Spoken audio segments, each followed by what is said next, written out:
Halo semua, apa kabar? Semoga sehat-sehat selalu ya guys. Di sini kita akan membahas alur cerita manhwa manga. Bagi yang belum subscribe bisa dibantu subscribe-nya dan jangan lupa like video ini jika kalian merasa terhibur. Aku juga ingin mengucapkan terima kasih untuk yang sudah join atau gabung ke membership channel ini. Walaupun hanya 5.000 sebulan, tetapi sangat membantu perkembangan channel ini yang sering terkena dolar kuning. Dan jika ada yang mau mengapresiasi lebih ke channel ini, kalian bisa sawer. Link sawernya ada di deskripsi. Terima kasih banyak.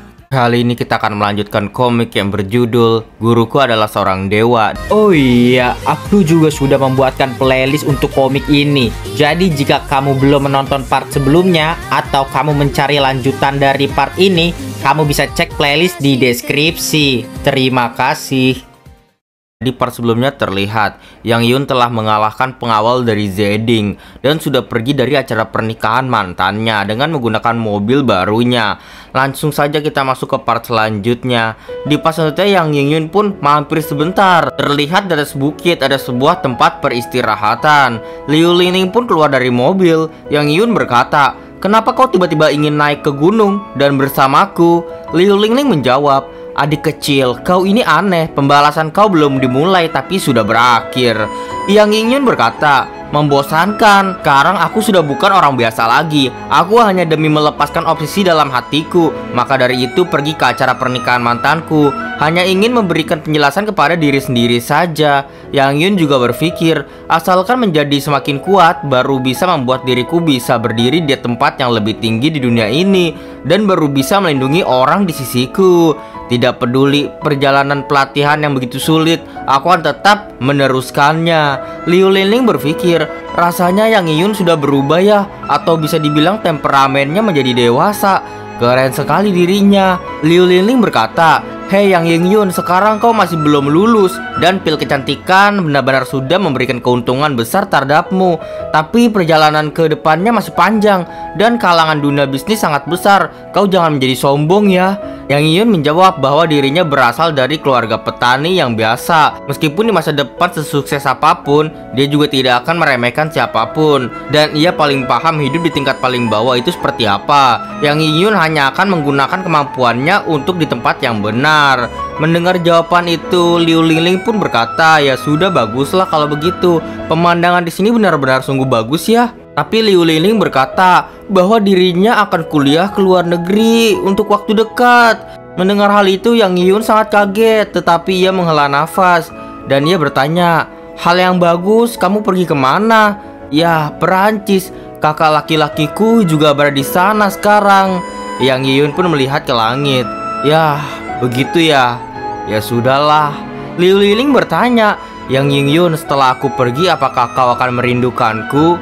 Mereka berdua saling menatap dengan waktu yang lama. Akan tetapi di langit turun hujan yang begitu sangat derasnya. Mereka berdua berlarian ke mobil. Kenapa tiba-tiba turun hujan ya? Ya sudah, masuk dalam mobil dulu." Tetapi kaki dari Liu Lingling terpleset sedikit di sana, yang membuat ia jatuh. Namun Yang Yun menangkap dirinya, memeluknya di sana. Kau tidak apa-apa?" Liu Lingling berkata, "Pergelangan kakiku terkilir sekarang." Muka dari Yang Yun sedikit memerah. "Ya sudahlah, wanita benar-benar merepotkan. Aku akan menggendongmu ke mobil." Liu Lingling berpikir, apakah begitu susah ya mengatakan rindu kepada aku dia? Terlihat Yang Yun dan juga Liu Lingling sekarang sudah berada dalam mobil. Liu Lingling berkata, "Aku tahu di sekitar sini ada hotel villa. Sekarang seluruh badan basah. Sebaiknya pergi ke sana untuk beristirahat dulu yuk." Yang Yun pun sedikit memerah mukanya. "Ya, tentu saja deh, boleh. Sekarang langsung ke sana ya." Liu Lingling yang melihat wajah dari Yang Yun, ia pun tersenyum. Memangnya reaksinya lamban. Sekarang semakin polos, begitu polos. Sama sekali tidak menyadari pergelangan kakiku yang terkilir itu cuma bohongan. Dan terlihat di malam hari yang hujan deras. Mereka sekarang sudah berada di villa penginapan hotel. Liu Lingling di sana kesakitan. Apakah tidak bisa lembut sedikit?" "Ya, tidak bisa. Harus secepatnya." Rupanya Liu Lingling sedang diurut oleh Yang Yingyun dengan menggunakan tekniknya. Yang Yingyun di sana berkata, "Sudah, seharusnya sekarang sudah tidak ada masalah lagi." Liu Lingling menjawab, ya udah bantu aku pijat lagi dong, aku masih... Tetapi ada suara orang ribut-ribut dari luar hotel villa. Ini gara-gara kau, aku menelpon ke 120 sekarang, jangan ribut lagi. Mendengar hal itu, Yang Yun pun berkata pada Liu Lingling, Liu Lingling, sepertinya di luar sana terjadi kecelakaan, aku pergi melihat sebentar ya. Liu Lingling menjawab, ya, tapi berhati-hatilah. Terlihat di luar dari hotel villa, ternyata benar ada orang yang kecelakaan. Ibu-ibu itu berteriak, semuanya gara-gara kau bertengkar dengan Zhongren karena tidak berkonsentrasi sehingga menabraknya. Seorang pria di sana menelpon ambulan. Halo, apakah ini 120? Di sini adalah hotel villa Daun Mapel, ibu kota kuno. Putraku mengalami kecelakaan. Ibu-ibu itu berteriak lagi, kalau dia terjadi apa-apa, aku tidak akan memaafkanmu. Yang Yingyu segera hadir di sana dan bertanya, apa yang sudah terjadi? Ya anak muda, tolong bantuannya, putraku tertabrak, kata ibu-ibu itu, terjepit di dalam tempat duduknya. Ya, jangan khawatir, jawab Yang Yingyun. Yang Yingyun segera melihat putranya. Putranya mengalami beberapa patah tulang di lengan dan juga kakinya. Ada 3 tempat mengalami patah tulang karena ada perubahan di dalam rongga dada membuat saluran pernafasan tersumbat. Kalau begini terus akan berbahaya. Yang Yun segera berlari. Minggirlah sebentar, aku bisa menolongnya. Tetapi ayahnya malah tidak memperbolehkannya. Apa yang ingin kau lakukan?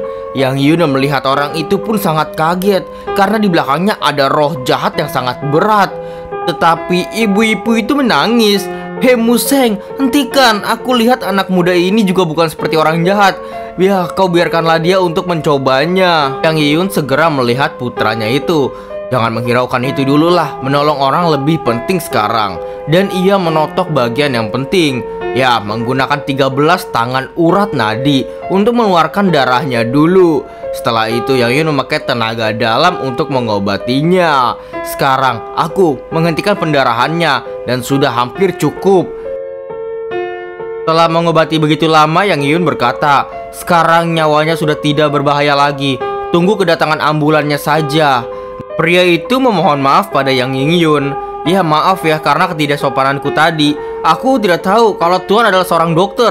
Sungguh terima kasih atas pertolonganmu. Terlihat di belakang sana, ibu-ibu itu berkata bahwa anaknya Zhongren sekarang sudah tidak apa-apa. Namun Yang Yiyun bertanya pada pria itu, sebaliknya kau yang roh jahatnya sangat berat dan tanganmu pernah tercemar darah. Setelah itu gemuruh dan petir menyambar dari langit dan begitu dahsyatnya. Pria itu berkata, ternyata Tuan tidak hanya bisa pengobatan yang hebat, kemampuan melihat juga sangat hebat rupanya ya. Terima kasih, kata Yang Yingyun. Dan Yang Yingyun bertanya, sebenarnya kau juga pernah membunuh berapa orang? Pria itu menjawab, ternyata Tuan begitu muda, tapi memiliki sepasang mata yang hebat. Aku bernama Wang Museng, anggota tentara Cina, pernah ikut dalam pertempuran. Intuisi Tuan lumayan tepat ya. Mendengar hal itu Yang Yiyun menjawab, oh Tuan Wang, mohon maaf ya, aku bernama Yang Yingyun. Sekarang seorang mahasiswa, seharusnya juga tidak beda jauh dengan anakmu. Lalu ambulan pun datang seketika. Karena ambulan sudah datang, Tuan Wang memberikan secari kertas. Tuan Yang, mohon maaf, tinggalkan kontakmu. Nantinya aku Wang Museng pasti akan membalas budimu berkali lipat. Yang Yiyun menjawab, Tuan Wang terlalu sungkan. Aku pernah belajar kedokteran sedikit, sudah seharusnya menolong orang. Lalu ambulan itu pun pergi. Yang Yiyun berpikir, roh jahat yang begitu hebat dan berat, entah pernah mengikuti pertempuran Cina di mana. Ayahku juga menghilang di pertempuran. Sampai sekarang tidak tahu kabarnya. Tidak tahu apakah masih hidup atau tidak. Apa yang sudah aku pikirkan. Sekarang berlatih dengan baik saja. Aku yang sekarang juga sudah menjadi penerus dewa. Tunggu setelah kemampuanku sudah berkembang. Nantinya akan ada banyak waktu untuk mencari informasi ayahku. Tetapi ada yang memanggilnya. Yang Yingyun, apa yang sudah terjadi? Ternyata itu Liu Lingling. Yang Yiyun pun segera berkata, kenapa kau keluar? Tadi sudah mandi, sekarang terkena hujan lagi. Cepat kembali. Liu Lingling menjawab, aku khawatir terjadi sesuatu padamu. Liu Lingling pun bertanya, dan Yang Yingyun, aku tanyakan di atas gunung tadi, kau masih belum menjawabnya. Yang Yiyun mengingat kejadian itu. Pertanyaan di atas gunung? Pertanyaan yang itu ya. Lalu Yang Yiyun memeluk Liu Lingling. Tentu saja aku akan merindukanmu nanti setelah kau pergi ke Prancis, karena kita ini adalah teman. Mendengar jawaban itu, Liu Liling pun sedikit tersenyum. Untung kau masih ada hati nurani ya. Yang Yeyun berpikir, maaf ya Liu Liling, aku tahu perasaanmu yang sesungguhnya, tapi masih ada hal yang lebih penting untuk kulakukan saat ini. Terlihat di malam hari, villa Yang Yingyun. Rupanya Yang Yun telah kembali ke villanya. Datang ke sini dengan buru-buru setelah mengganti baju di rumah sewa. Dulunya merasa sangat luas di sini. Memelihara musang di sini tidak tahu apakah sudah terbiasa atau belum. Feng Shui villa yang diberikan oleh Paman Liu benar-benar sangat bagus. Dengan bernafas saja bisa merasakan kekuatan spiritual. Meskipun sangat lemah, tapi lebih baik daripada tidak ada. Lalu ada musang yang menghampiri Yang Yingyun. Ternyata musang yang waktu itu ia tangkap waktu ia mencari bahan obat untuk pil kecantikan. Musang itu ternyata sudah berteman dengan Yang Yingyun. Yang Yingyun segera membuka inventory di tangannya. Botol alam semesta keluarlah, dan cherry pun keluar dari sana. Dan musang itu memakan cherry yang begitu banyak. Yang Yingyun berpikir, untung saja selain mengumpulkan obat herbal di Gunung Raja Obat, juga mengumpulkan banyak buah-buahan. Kalau tidak tahu harus bagaimana mengurusi Raja Rakus ini. Yang Yingyun segera bertapa di sana dan berapi-api. Tidak boleh membuang waktu yang berharga lagi. Harus cepat berlatih. Yang Yingyun berpikir, ternyata benar buku kuno yang diceritakan guru baru akan mengeluarkan efek terbagus jika berlatih dalam kesadaran.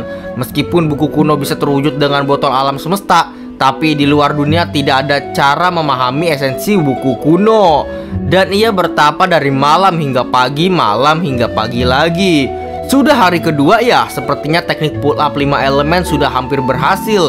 Tapi tetap masih ada jarak untuk mencapai tahap pelatihan pernapasan tingkat 2. Selanjutnya harus menanyakan ke guru cara lebih jelasnya. Ia segera bangun dari sana. Ia juga berpikir, sekarang sudah membuka perusahaan sendiri dan sudah mendapatkan keuntungan yang banyak dengan pil kecantikan. Tapi sangat susah menjadi anak yang berbakti. Aku akan menyuruh Liu Shiki membantuku mencari pekerjaan biasa saja, demi membuat nenek lebih tenang. Kalau tidak, dia akan curiga kepadaku berbuat kejahatan sehingga mendapatkan begitu banyak duit. Yang Yun segera melihat ke HP-nya. Semoga lamaran kerja nanti bisa berhasil deh. Yang Yun segera datang ke PT Grup Zhao bagian peninggalan budaya.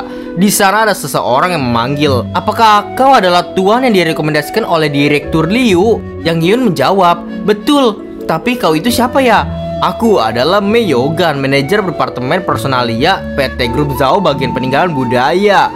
Dengar-dengar Direktur Liu ingin merekomendasikanmu masuk ke sebagian lelang peninggalan budaya. Seperti apa ijazahmu? Tetapi Yang Yun menjawab, aku adalah mahasiswa terhebat di jurusan sejarah dan arkeologi Universitas Ibu Kota Kuno. Mengenai identifikasi peninggalan budaya, aku cukup percaya diri. Namun manajer itu tidak tertarik pada Yang Yingyun karena Yang Yingyun seolah-olah menjadi nomor 1, padahal dia masuk ke sini gara-gara kenalan saja. Yang Yingyun pun menjawab, manajer, kau tidak boleh mengatakan seperti itu. Meskipun aku masuk karena direkomendasikan, tapi kemampuan profesionalitasku itu di Ibu Kota Kuno bisa dibilang nomor 1. Nomor 1. Aku cukup ketawa. Yang Yun berpikir, sepertinya manajer ini sengaja mencari masalah. Manajer itu langsung berteriak, orang sombong dan tidak punya sopan santun sepertimu, aku sudah sering melihatnya. Semuanya hanya omong kosong. Lihatlah, kau sendiri yang berpenampilan biasa. Dari mana mirip seperti orang yang belajar arkeologi? Kudengar kalau Liu Shiki ini begitu muda sudah membuka PT Yunki. Teknologi apalah itu? Penglihatan jelek. Bisa memperkerjakan kau yang hanya omong kosong besar. Perusahaan tidak lama lagi pasti akan bangkrut. Karena hal itu membuat Yang Yun marah. Ia memojokkan manajer itu, dan tembok di belakangnya pun hancur didorong oleh Yang Yun. Melihat hal itu, manajer sangat terkejut. Kau mau melakukan apa? Temboknya sampai hancur. Apakah ini kekuatan manusia? Yang Yun menjawab, kau boleh bicara ketidakbenaran aku, tapi membicarakan orang di belakang berhati-hatilah, mendapatkan akibatnya. Manajer itu pun menjawab dengan ragu-ragu, aku sudah bekerja begitu lama, bertemu dengan berbagai macam orang. Kau kira aku akan takut padamu ya? Manajer itu juga berpikir, awalnya hanya ingin menakutinya, tidak disangka dia begitu kuat. Aku tumbuh sampai sekarang tidak pernah diperlakukan seperti ini, orang seperti ini. Tapi ada seseorang yang berkata, aku suka. Karena hal itu, Yang Yun segera melepaskan manajer itu. Siapa yang bilang itu? Apakah seorang gay? Jangan-jangan seorang gay. Rupanya yang berkata itu adalah wanita yang pernah ditolong oleh Yang Yun di part 1. Anjingnya pernah diselamatkan oleh Yang Yun. Dan Yang Yun terkejut melihat dirinya di perusahaan ini. Dan itulah untuk part kali ini. Terima kasih teman-teman telah menonton dari part 1 hingga sekarang. Kita lanjut di next part lain waktu. Dadah semuanya, bye-bye. Terima kasih banyak untuk kalian yang menonton sampai akhir video ini. Dan jika kalian menyukai video ini dan terhibur, jangan lupa untuk like video ini dan komentar di bawah ya. Share ke teman-teman kalian juga yang suka komik biar tahu channel ini. Dan terima kasih sebesar-besarnya bagi kalian yang sudah sawer di link saweria di deskripsi. Semoga kalian sehat-sehat selalu. Oh iya, jangan lupa cek playlist Mimin. Di sana ada banyak alur cerita yang telah Mimin buat. Dan juga semoga kalian terhibur. Sampai jumpa, kita lanjut di video selanjutnya ya. Dadah, bye-bye. Terima kasih banyak telah menonton.